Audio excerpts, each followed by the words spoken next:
This week's question, which I'm very grateful comes to us via a comment on a previous video, is in regard to, again, last things. And the question specifically this week is, how is purgatory different than hell?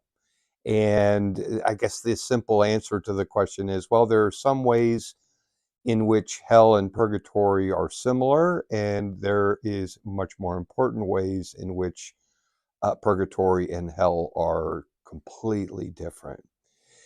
Hell and purgatory are similar in the sense that we are estranged from God, that we are separated from God. And perhaps what makes the suffering of purgatory so great is, and based on accounts of apparitions of souls in purgatory, that they are close enough to heaven to be able to see it. They're close enough to heaven to realize how complete the glory and intimacy and peace of heaven is, and absolutely in torment at not being a part of it. And that's another thing that makes purgatory like hell, is that the souls in purgatory suffer a great deal. And St. Catherine of Siena, in her diaries, describes the visions of purgatory that were given to her by our Lord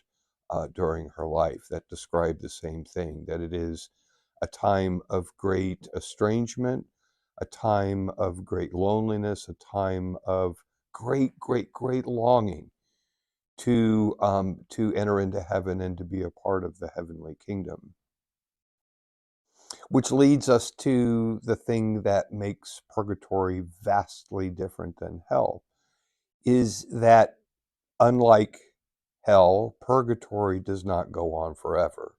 And the suffering that we experience in purgatory serve the same purpose as our suffering on earth, that within the context of grace, and taken within the context of grace, suffering can bring a measure of strength and character into our lives that our lives would have lacked had it turned out any other way.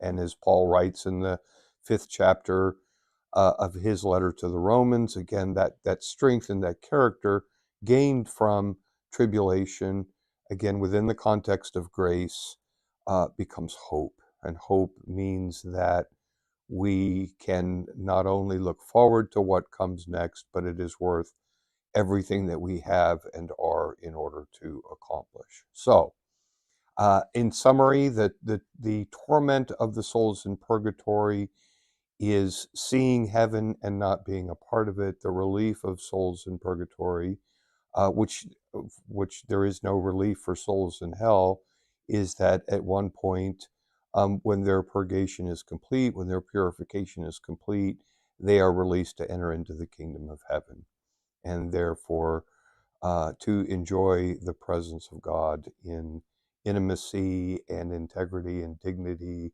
and peace forever.